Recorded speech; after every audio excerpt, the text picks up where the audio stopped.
Bonjour à chacun, à chacune. Vous qui êtes derrière vos écrans, que vous soyez seul ou en famille, je vous souhaite la bienvenue pour ce moment de culte que nous allons pouvoir partager ensemble. J'ai vraiment de la joie à pouvoir partager ce moment avec vous.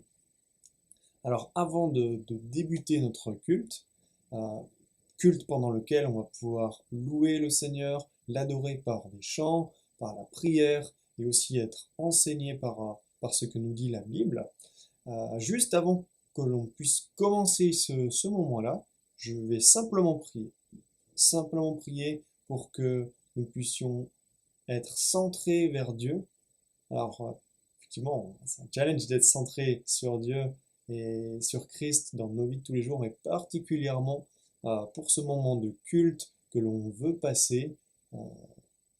passer pour Dieu et pour être enseigné par lui. Donc je vais prier. Seigneur, merci, merci parce que nous pouvons prendre ce moment avec toi, nous pouvons prendre ce moment en communion avec nos frères et sœurs, même si ce n'est pas forcément physiquement, mais je te remercie Seigneur parce que nous en avons le droit. Et je te prie, ô Dieu, de nous enseigner. Je te prie, ô Dieu, de nous aider à laisser de côté ce qui peut nous préoccuper, de laisser de côté euh, les choses qui nous peinent pour être particulièrement centrés sur toi pendant ce moment de culte, pendant ces moments de louange, d'adoration que nous allons pouvoir avoir. Oui Seigneur, je te remets ces moments. Ouvre nos cœurs, ouvre nos oreilles, pour que nous puissions te rendre gloire, car tu en es digne, Seigneur. Amen. Donc, comme je vous l'ai dit précédemment, nous allons pouvoir avoir un moment de louange et d'adoration par le chant, et nous allons entonner 4 chants avant la suite du culte. Alors, nous allons chanter premièrement que l'Esprit de vérité. Donc, ce chant reprend tout simplement la prière du Notre Père que Jésus nous enseigne. Et cette prière commence par Notre Père qui es aux cieux, que ton nom soit sanctifié, que ton nom soit reconnu comme saint. Et je vous invite à faire attention aux termes et à ce qui est dit dans cette parole, que ce chant ne soit pas vide de sens, que cette prière ne soit pas vide de sens. Ensuite, nous chanterons Ô Jésus, mon Sauveur. Nous reconnaissons dans ce chant que personne n'est comme notre Dieu. Ce chant dit Je vois tes œuvres et mon cœur crie de joie. Je t'aimerai, je tiendrai par la foi. Rien ne pourrait égaler tes promesses pour moi. Ensuite, nous chanterons Lumière du monde. Lumière du monde, nous reconnaissons dans ce chant que notre Dieu nous aime et que le prix que nous devions payer pour pouvoir nous approcher de lui était trop grand pour lui et que ce prix-là a été payé par Dieu lui-même. C'était le seul à pouvoir payer ce prix. Il a sacrifié son Fils Jésus, Dieu fait homme. Euh, Et ce chant dit Roi éternel élevé au-dessus de tout, ta gloire resplendit dans le ciel. Tu es venu humblement sur cette terre, tu t'es donné par amour. Je ne pourrais imaginer le prix payé pour nos péchés. Et enfin, dans cette même dynamique, nous chanterons le chant En Jésus seul, dans lequel nous voulons reconnaître que Jésus est notre seul espoir et que nous lui appartenons. Voilà, je vous invite à, si vous voulez, vous lever et que l'on puisse chanter ensemble ces chants-là.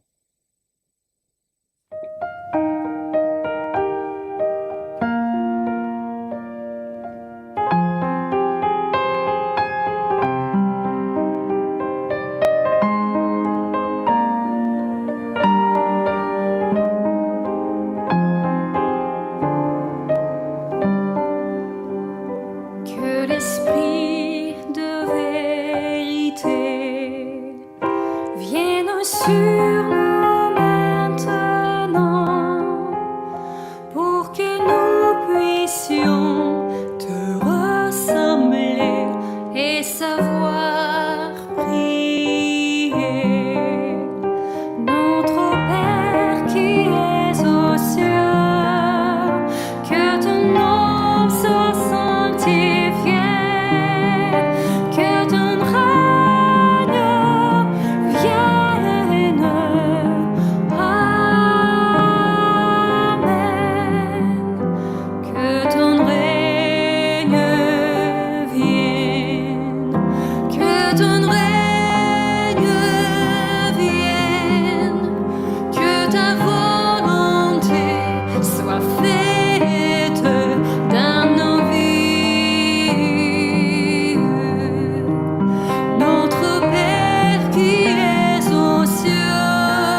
je te louerai, car ton amour est merveilleux.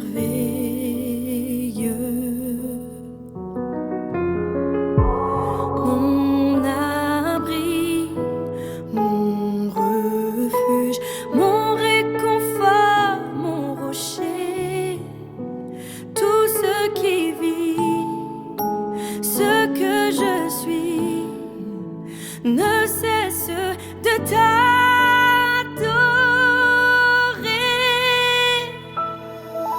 Chante au Seigneur, crie de joie, terre entière. À Dieu la gloire, la puissance et l'honneur. Les monts s'inclinent et les flots rugissent à l'écho de ton nom. Je vois tes œuvres et mon cœur crie de joie.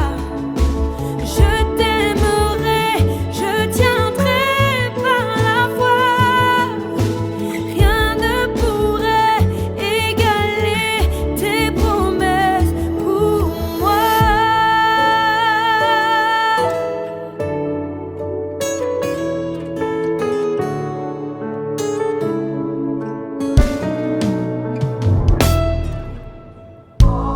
Ô Jésus, mon sauveur, Seigneur, nul n'est comme toi.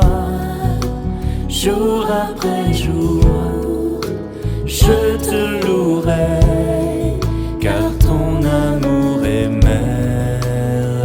merveilleux. Mon abri, Mon abri, mon mon refuge, refuge, mon réconfort, mon rocher, tout ce qui vit, ce que je suis, ne cesse de t'adorer.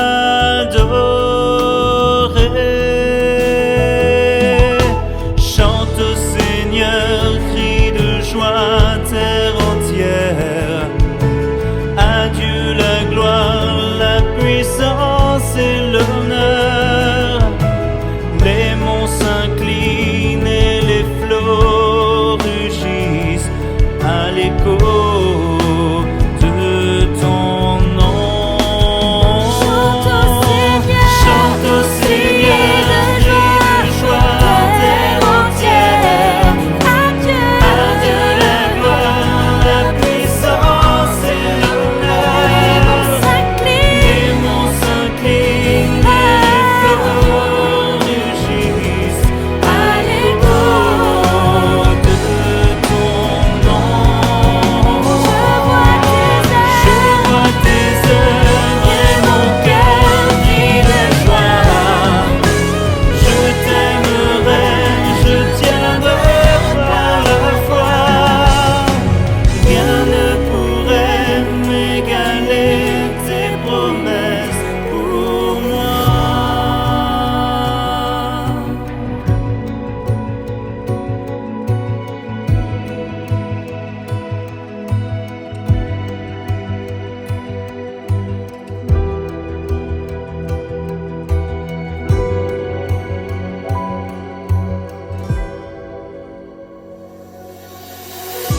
Je ne pourrais imaginer le prix payé pour mon péché. Je ne pourrais imaginer le prix payé pour mon péché. Et me voici pour louer, me voici à tes pieds. Me voici pour dire, tu es mon Dieu. Tout en toi est beauté, tout en toi est grandeur, tout en toi est merveilleux pour moi. Me voici pour louer, me voici à tes pieds. Me voici pour dire, tu es mon Dieu.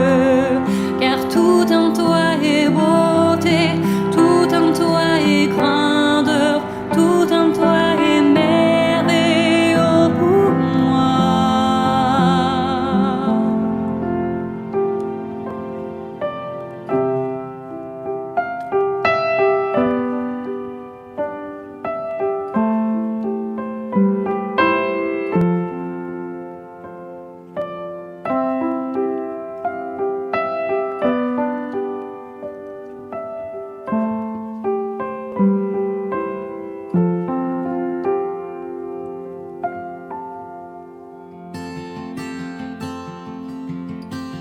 En Jésus seul est mon espoir, lui ma lumière, ma force, mon chant, pierre angulaire, solide rempart. Même quand l'orage devient violent, oh quel amour, oh quelle paix. Les luttes cessent, la peur se tait. Mon réconfort, mon plus grand bien, dans l'amour du Christ je me tiens. En Jésus seul, Dieu s'est fait chair, dans un enfant au cœur mystère, second amour de sainteté, haï par ceux qu'il va sauver. Jusqu'à la croix, il s'est livré, sur lui la colère est tombée. Tous mes péchés, il les a pris, par la mort de Jésus, je vis.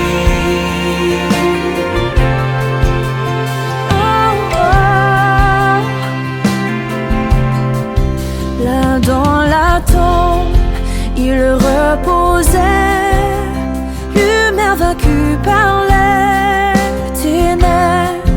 Quel jour glorieux, il apparaît, et d'entre les morts il se relève.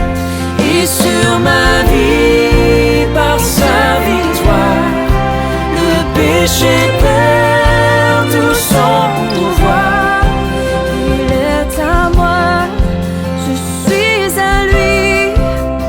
Racheté par le sang du Christ.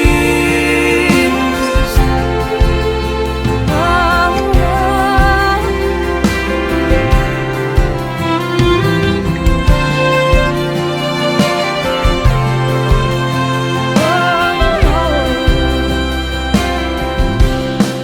Je vis en paix, je meurs sans crainte, gardé par la puissance du Christ, du premier cri au dernier souffle.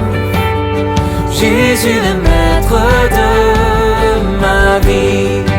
Les plans des hommes ou du malade ne peuvent m'arracher de sa main, et qu'il revienne ou me rappelle, par la force du Christ je tiendrai. Les plans des hommes ou du malade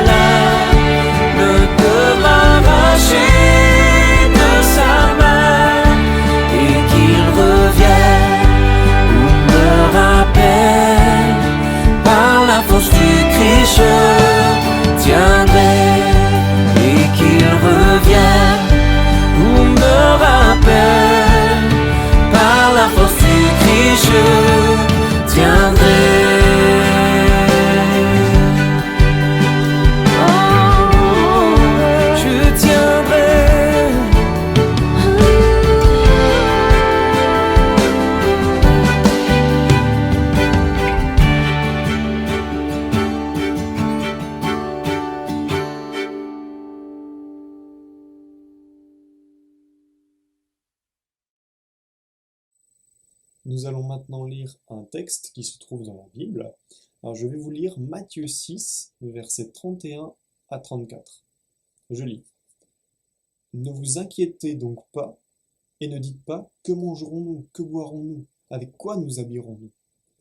En effet, tout cela, ce sont les membres des autres peuples qui le recherchent. Or, votre Père céleste sait que vous en avez besoin. Recherchez d'abord le royaume de Dieu et la justice de Dieu, et tout cela vous sera donné en plus. Ne vous inquiétez donc pas du lendemain, car le lendemain prendra soin de lui-même. À chaque jour suffit sa peine. Un beau texte qui nous rappelle de d'arrêter d'être centré sur notre vie à nous, sur notre petite vie, nous en tant qu'être humain, mais plutôt d'être centré sur Dieu lui-même, de remettre les choses à leur place. Et ce texte nous dit quelque chose, ne vous inquiétez donc pas du lendemain. C'est difficile hein, comme parole de se dire non, ne pas s'inquiéter du lendemain, mais voilà, c'est ce que ce texte nous enseigne, car Dieu qui est au-dessus de toute chose, ce texte nous dit que Dieu connaît nos besoins et il nous dit de rechercher premièrement son royaume et sa justice. Donc, sacré challenge, et vous allez voir en lien avec notre texte d'aujourd'hui que Jean-Noël va nous apporter. Donc Luc 10, au verset 38 à 42. Alors, je vais simplement prier avant ce moment d'enseignement. Seigneur Dieu, comme nous venons de le lire, nous voulons être encore une fois centrés sur toi et nous voulons te prier particulièrement pour que ton esprit nous révèle ce que ta parole veut nous dire. Enseigne-nous, change nos cœurs, Seigneur.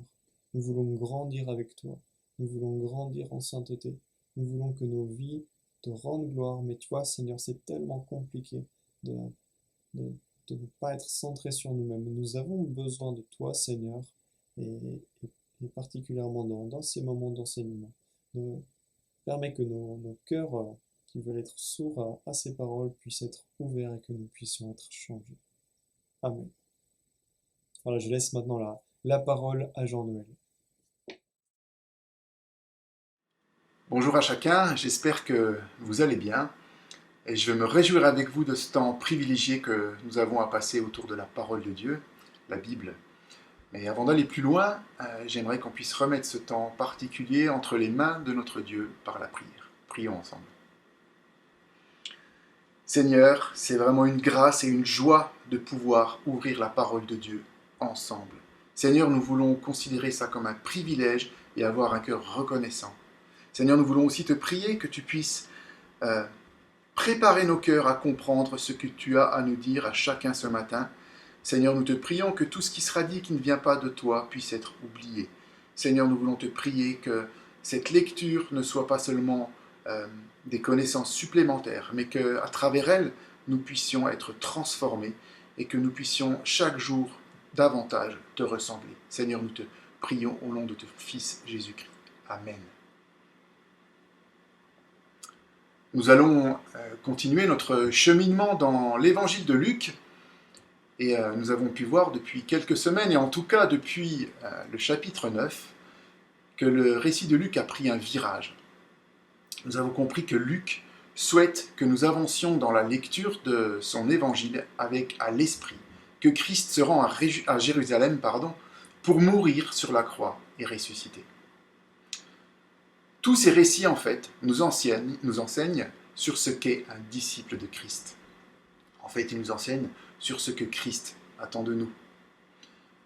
On a déjà compris, au travers des différents messages depuis quelques semaines, que Jésus veut nous changer complètement. Nos vies, nos choix, aussi nos priorités. Le salut en Christ, en fait, est une vie nouvelle et éternelle. On a aussi compris qu'en tant que disciples, nous devons proclamer l'Évangile et nous réjouir de celui-ci. Ne nous laissons pas distraire par des choses futiles ou inutiles. D'ailleurs, si nous sommes rejetés à cause de l'annonce de l'Évangile, ce n'est pas nous, en fait, qui sommes rejetés, mais c'est l'Évangile lui-même, avec malheureusement une portée éternelle pour celui qui le rejette. On a également compris que cet évangile s'adresse à tous ceux que nous côtoyons. Que le transmettre, c'est vivre concrètement ce que nous croyons. Ça va au-delà du devoir, mais c'est laisser vibrer son cœur. C'est sans cesse se rappeler que nous sommes des pécheurs graciés par le sacrifice unique de Christ, notre Sauveur et Seigneur, et que nous compatissons à des pécheurs qui ne sont pas encore graciés. Et on aimerait garder ces enseignements en tête pour aborder notre texte de ce jour. Et je vous invite à ouvrir vos Bibles dans l'évangile de Luc au chapitre 10, les versets 38 à 42. Il s'agit du récit avec Marthe et Marie. Et il me semble que ce passage nous interroge en particulier sur la nature de notre relation que nous entretenons avec notre Dieu. Alors lisons Luc au chapitre 10, les versets 38 à 42.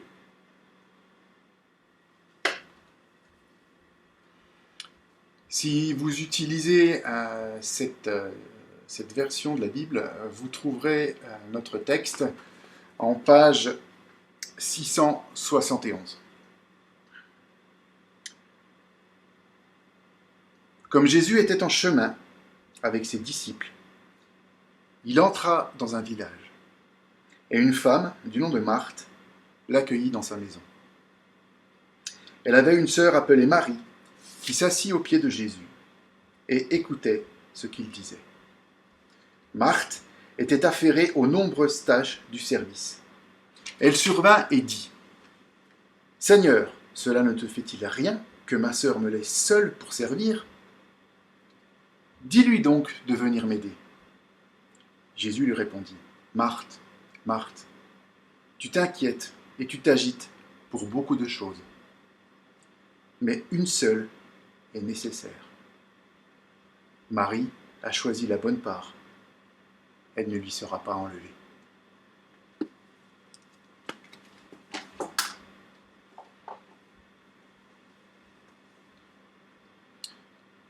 Je dois vous avouer que ce texte me pose question. À première vue, Jésus semble dur avec Marthe et plutôt clément avec Marie. Mais ce passage ne montre pas du doigt Marthe ou ne met pas Marie sur un piédestal. D'ailleurs, nous ne savons pas quel était le degré de compréhension de Marthe et Marie par rapport au Seigneur. Luc utilise cette histoire pour nous enseigner ce qu'il attend de nous en tant que disciples, conscient que notre Seigneur est mort pour nous et qu'à ce moment-là, il était en route pour Jérusalem pour souffrir la mission pour laquelle il est venu. Le texte que nous venons de lire n'est pas là pour juger ou pour nous enseigner sur ce qu'il convient de faire ou ne pas faire, ou encore pour nous enseigner sur l'hospitalité ou sur la quantité de travail à effectuer. En fait, ce texte nous enseigne sur la nature de notre relation à Christ, ou plus exactement sur ce qu'elle devrait être. C'est pourquoi Luc décrit deux attitudes en sa présence, en la présence de Christ, celle de Marie et celle de Marthe.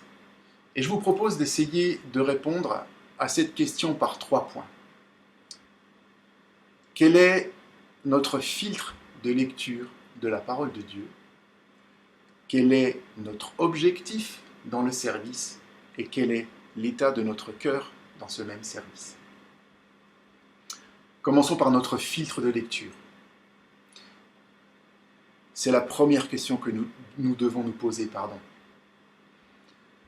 Si nous regardons ce texte avec les yeux des mœurs de l'époque, nous constatons plusieurs choses intéressantes. Tout d'abord, Marthe est hospitalière, et l'hospitalité faisait partie des exigences culturelles de l'époque.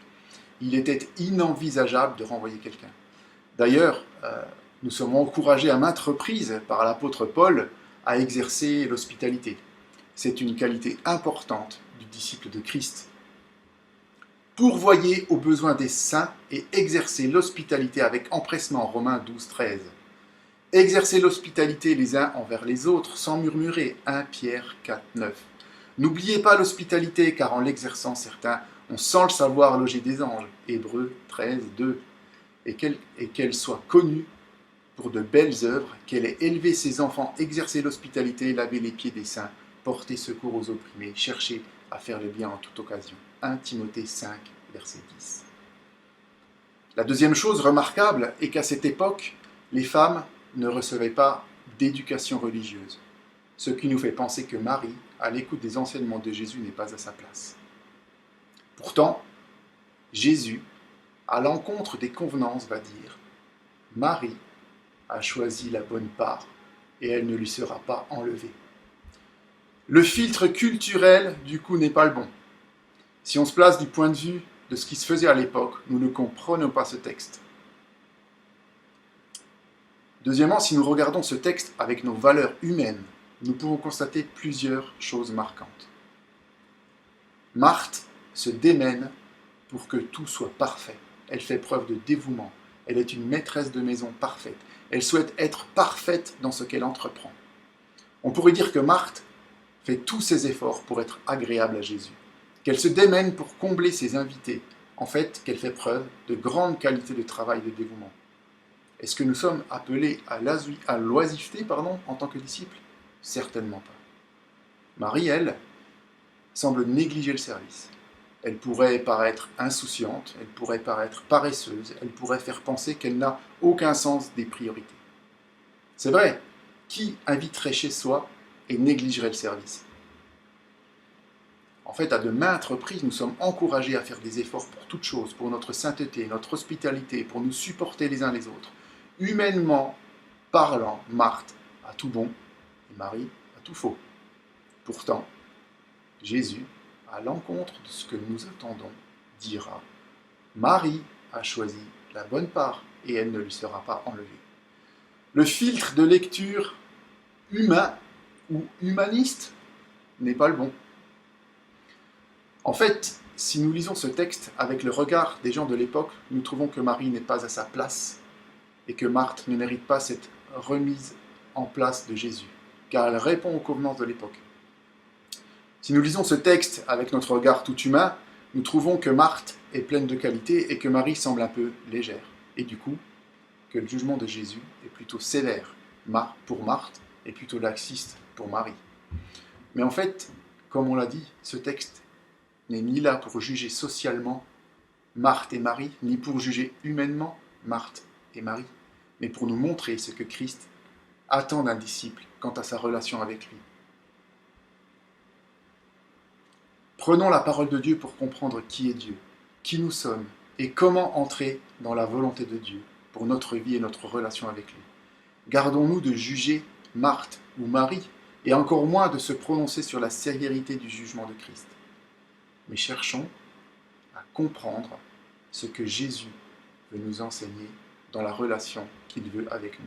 Finalement, prenons garde à ne pas nous tromper sur nous-mêmes ou sur nos frères et sœurs en croyant jauger la profondeur de notre foi ou de leur foi par la quantité ou la qualité de notre service ou de leur service. La mesure n'est pas là. Ni la société, ni les coutumes, ni notre humanité ne peut mesurer notre attachement à Christ. Rappelons-nous ces versets de Romains 12. Je vous encourage donc, frères et sœurs, par les compassions de Dieu, à offrir votre corps comme un sacrifice vivant, saint, agréable à Dieu. Ce sera de votre part un culte raisonnable. Ne vous conformez pas au monde actuel, mais soyez transformés par le renouvellement de l'intelligence, afin de discerner quelle est la volonté de Dieu, ce qui est bon, agréable et parfait. Christ nous montre par ces deux sœurs que ni la quantité de travail, ni la qualité de travail ne définissent notre relation à lui. Pour affiner ça, on aimerait se pencher sur le deuxième point. Quel est, en réalité, notre objectif dans le service pour Christ et pour l'Église? Nous allons pour ça continuer à observer Marthe, la pauvre. Ses grandes qualités humaines et sociales, pour rappel, sont l'hospitalité, le perfectionnisme, le dévouement, la maîtrise de sa maison parfaite. En fait, ces qualités tendent à répondre à ce qu'attendent toutes les personnes présentes à ce moment, et en particulier à Jésus. Du moins, c'est ce que Marthe croyait. On l'a déjà dit, je crois, c'était une honte pour une maison de ne pas être accueillante ou hospitalière. Il n'était pas convenable qu'une maîtresse de maison ne prenne pas soin de ses hôtes et ne les serve pas de la meilleure des manières. Il n'était pas pensable que la maisonnée soit mal tenue. En fait, l'activité de Marthe est là pour répondre aux attentes de la société, pour préserver la réputation et la notoriété de sa maison. Bien sûr que Marthe voulait également faire plaisir à ses invités et à Jésus, mais sa valeur et celle des siens se mesurent dans son activité, ainsi que la reconnaissance de ses hôtes. Pour finir, l'objectif de Marthe dans son travail est d'être reconnue par ses hôtes et par Jésus, comme quelqu'un de bien et comme quelqu'un qui les aime. C'est le plus important pour elle. D'ailleurs, elle ne comprend pas que Jésus ne réagisse pas au fait que Marie ne prenne pas part au travail. C'est quand même incroyable de ne pas s'affairer aux tâches les plus importantes. Mais Jésus lui dira, Marie a choisi la bonne part et elle ne lui sera pas enlevée. Je dois vous avouer que la tentation est grande pour moi de faire les choses pour être apprécié. Alors je ne dis pas que je le fais consciemment, mais bien souvent, mes prises de position, mes paroles, mes actions, ou inactions d'ailleurs, sont là non pour servir Dieu, mais pour me servir. Il est plus simple de fermer les yeux pour moi sur une situation délicate que de prendre position. Il est plus simple de partager un texte de la parole qui n'est pas sujet à controverse qu'un autre. Il est plus simple de servir là où je suis à l'aise qu'ailleurs. Tout cela, je pense, parce que bien souvent, mon service me sert plus moi qu'à mon Seigneur. Et je dois confesser ça à mon Dieu. Je crains malheureusement qu'il en soit de même pour nombre d'entre nous. Sans vouloir juger personne, je crains qu'il en soit de même aussi pour Marthe. Quel est notre objectif lorsque nous servons dans l'Église? Voilà la question que je dois sans cesse me poser. Est-ce que j'agis par amour pour mon Dieu et pour mon prochain, ou est-ce que j'agis parce que c'est ce qui se fait et que c'est le moyen d'être reconnu dans l'Église? Marie a choisi la bonne part et elle ne lui sera pas enlevée. En fait, Jésus n'attend rien de Marthe. Il est impossible d'acheter son amour. Il est impossible de faire quoi que ce soit pour se rendre agréable à lui. Il est impossible d'agir pour mériter son salut. Jésus aime Marthe. On le lit d'ailleurs dans les autres épisodes entre Jésus, Lazare, Marthe et Marie. Jésus nous aime et rien de ce que nous faisons ou de ce que nous ferons n'y changera quoi que ce soit. En fait, cet épisode n'est pas sans me rappeler la parabole du fils prodigue. Rappelons-nous la réaction du fils aîné lorsque le père tue le veau gras au retour du fils cadet, qui a dilapidé la fortune familiale, ou tout du moins la part qui lui revenait. On lit ça dans Luc, au chapitre 15, les versets 28 à 32. Je vous lis. Alors le fils aîné se mit en colère et refusa de franchir le seuil de la maison. Son père sortit et l'invita à entrer, mais lui répondit, « Cela fait tant d'années que je suis à ton service. Jamais je n'ai désobéi à tes ordres. Et pas une seule fois tu m'as donné un chevreau pour festoyer avec mes amis. Mais quand celui-là revient, ton fils qui a mangé ta fortune avec des prostituées pour lui, tu tues le veau gras. Mon enfant, lui dit le père, tu es constamment avec moi et tous mes biens sont à toi. Mais il fallait bien faire une fête et nous réjouir, puisque ton frère que voici était mort et qu'il est revenu à la vie, qu'il était perdu et voici qu'il est retrouvé. » Comme Marthe, le fils aîné a cru que la valeur qu'il avait aux yeux de son père était dans tout ce qu'il faisait pour lui. Mais son père lui répond que sa valeur est dans le fait qu'il est sans cesse avec lui. Et il se réjouit du retour de son deuxième fils, pas parce qu'il va pouvoir remplir sa part des tâches avec son retour, mais parce qu'il était perdu et qu'il est retrouvé, et que dorénavant il sera là avec lui. La valeur que nous avons aux yeux de notre Sauveur ne vient pas de ce que nous faisons, mais vient de son amour et de son sacrifice parfait pour nous. Nous devons seulement l'accepter. Finalement, on peut se demander quel est l'état de notre cœur, quel est l'état du cœur de Marthe et de Marie. Et ça sera notre dernier point. Notre texte nous dévoile, à première vue, peu de choses quant au cœur de Marthe et Marie. Pourtant, nous avons quelques indices. Concernant Marthe, 3 choses ont attiré mon attention. Nous lisons que, d'abord, elle est inquiète pour beaucoup de choses, il est dit. Elle est ensuite agacée de la position de Jésus. Elle lui dit « ça ne te dérange pas ?» Et puis, elle est aussi autoritaire avec Jésus. « Dis-lui !» Concernant Marie, on a très peu d'éléments, si ce n'est le fait qu'elle vint s'asseoir aux pieds de Jésus et elle écoutait ce qu'il disait. En fait, Marie prend la position d'élève par rapport à Jésus. Et cette position particulière montre 3 choses au moins. Elle est soumise à l'autorité de Jésus par la position qu'elle prend. Elle est à l'écoute de ce qu'il veut dire et elle est paisible. Par rapport au cœur de ces 2 sœurs, Jésus dira « Marie a choisi la bonne part et elle ne lui sera pas enlevée. » Le cœur de Marthe est tourmenté. Elle ne comprend pas que Jésus approuve l'inactivité de sa sœur. Elle ne comprend pas que Jésus n'aille pas dans son sens. Elle ne comprend pas qu'on ne reconnaisse pas l'importance de son travail. Finalement, elle ne comprend pas ce que Jésus attend d'elle. Son cœur est rempli d'un sentiment d'injustice. Marie, elle, a soif de passer du temps avec Jésus. Elle a soif de sa présence. Elle veut profiter de chaque mot qu'il pourra prononcer. Rappelons-nous de ce que Jésus a dit à ses disciples quelques versets plus haut, donc dans ce chapitre 10 que nous lisons au verset 23 et 24. Puis, se tournant vers ses disciples, il leur dit en particulier « Heureux ceux qui voient ce que vous voyez, car je vous l'assure, beaucoup de prophètes et de rois auraient voulu voir ce que vous voyez, mais ne l'ont pas vu. Ils auraient voulu entendre ce que vous entendez, mais ne l'ont pas entendu. » Marthe ne mesurait certainement pas le privilège qu'elle avait d'avoir le Seigneur dans sa maison et de pouvoir profiter de sa présence, de son enseignement et de son amour parfait. Combien de fois suis-je personnellement plus préoccupé par ce qu'il faut faire plutôt que par ma proximité avec Dieu, je dois le confesser. Et ce que Jésus attend de moi, c'est visiblement pas l'action, mais la relation. Mon cœur est-il plus prompt à entreprendre des choses pour Christ plutôt que de vivre des choses avec Christ? Et je me pose sans cesse cette question. Ce texte n'est en aucune manière là pour juger de l'attitude de Marthe ou Marie, on l'a déjà dit, mais il est là pour nous faire comprendre ce que Jésus veut vivre avec ses disciples. Il attend de nous que nous soyons avides de sa présence, que nous ayons soif de sa parole et que nous soyons soumis à sa grandeur et à son amour.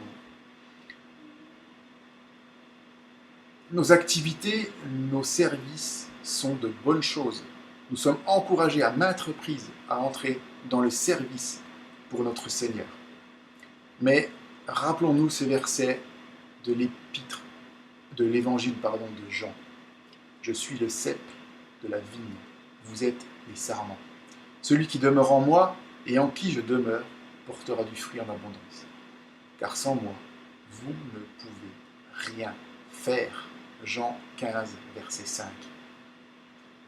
Pour peu que nous soyons en relation avec lui, Christ agit en nous. Ce qui est vraiment nécessaire, c'est d'être attentif à la présence de Jésus et à sa parole.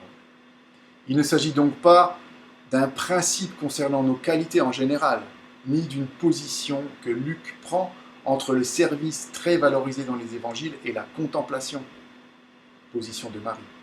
Mais il s'agit d'un cas particulier, la proximité avec notre Seigneur et sa parole. Être un disciple de Christ, c'est avant tout une question de relation avec lui. Et j'aimerais nous laisser 2 questions. Est-ce que nous avons envie d'écouter le Seigneur ou sommes-nous trop occupés pour l'écouter? Et notre service est-il le prolongement de notre relation avec Christ, ou considérons-nous notre service comme notre relation avec Christ? En conclusion, j'aimerais vous partager ces versets que nous avons déjà lus tout à l'heure, avant ce message, en gardant en tête tout ce que nous avons partagé ce matin, pour que nous puissions sans cesse nous rappeler quelle est la mesure de notre vie.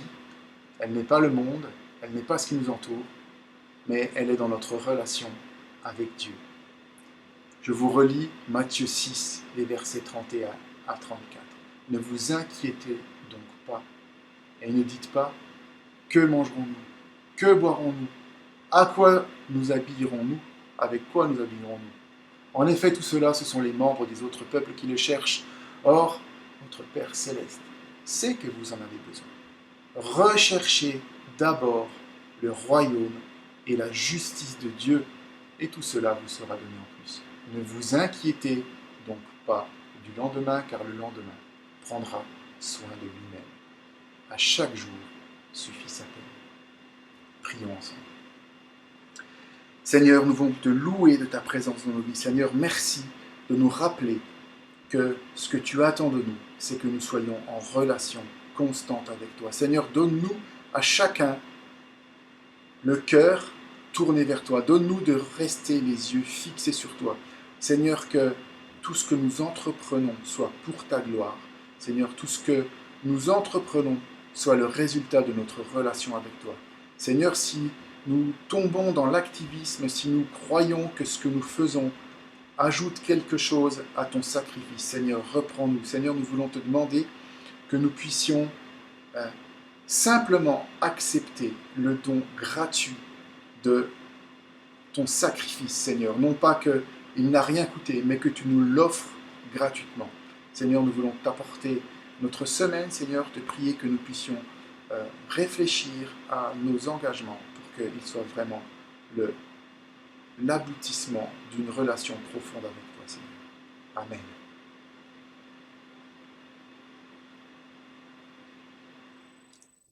Merci Jean-Noël pour cet enseignement.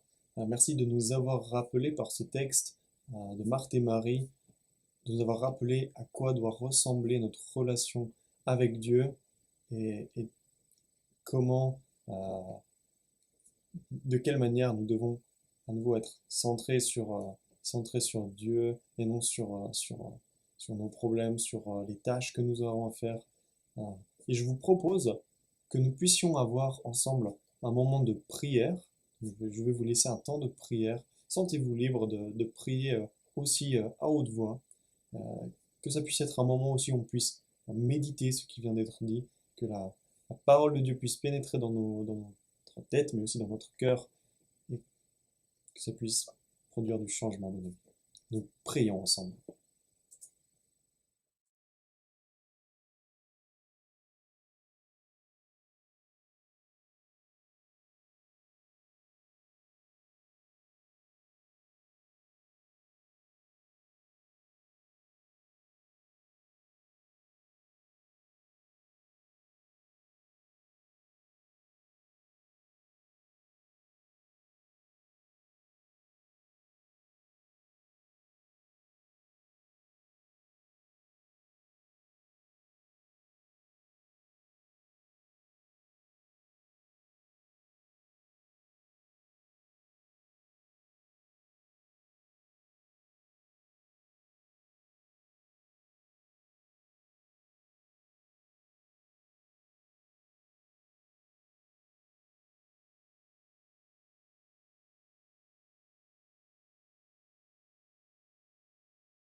Passons maintenant à un temps d'annonce.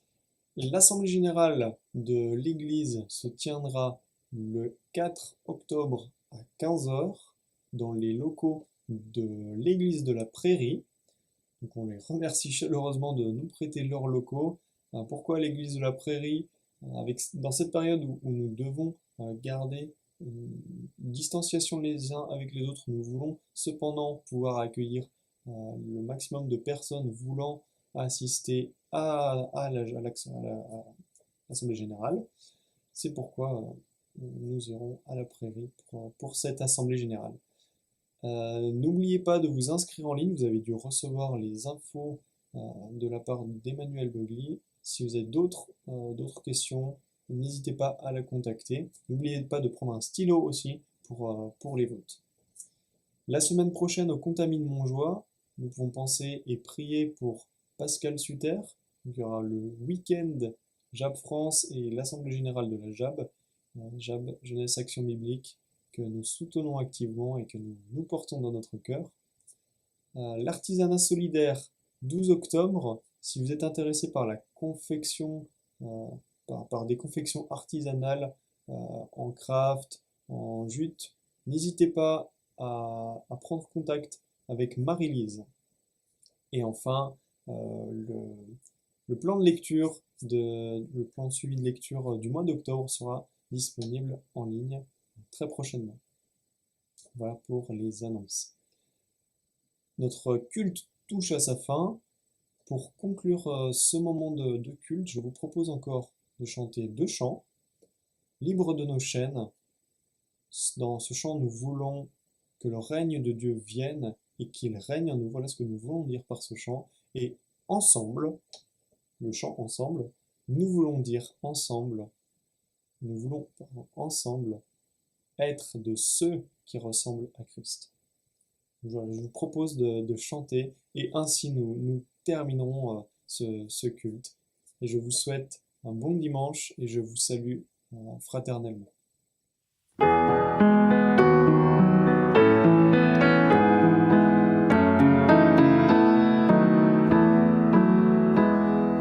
Libre de nos chaînes, nous marchons vers toi. Ta main souveraine affermit nos pas, armés de lumière, couronnés d'éclat. Soyons sur la terre des messagers de joie.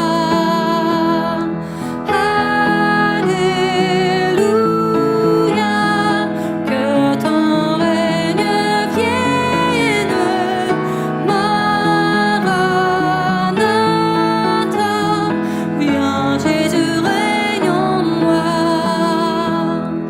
Proclamons sa grâce au creux de la nuit, recherchons sa face au cœur de sa vie, célébrons sa gloire, bannissons la peur, chantons la victoire. Jésus est vainqueur. Alléluia,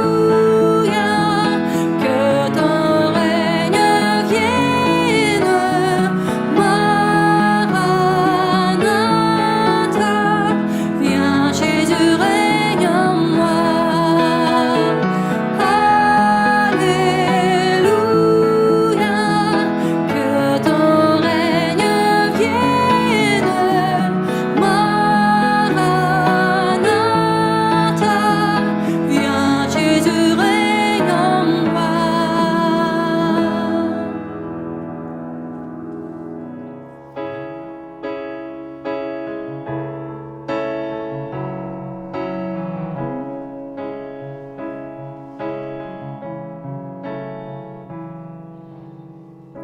Il y a des murs beaucoup trop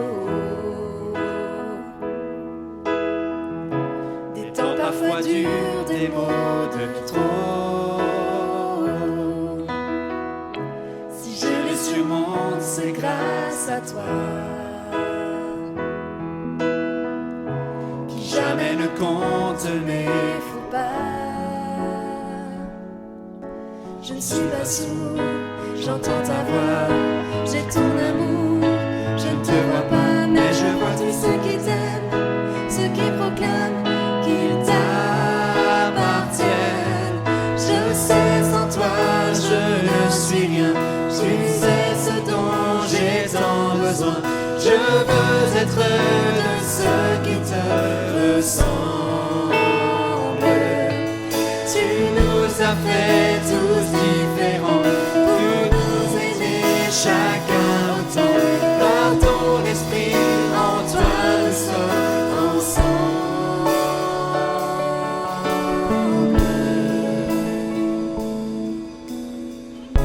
Nous partageons même nos douleurs. La joie que l'on sème fait ton bonheur. Et malgré les coups, nous tenons bien.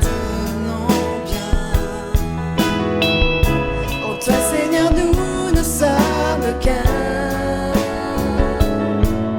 Si je m'écroule, si rien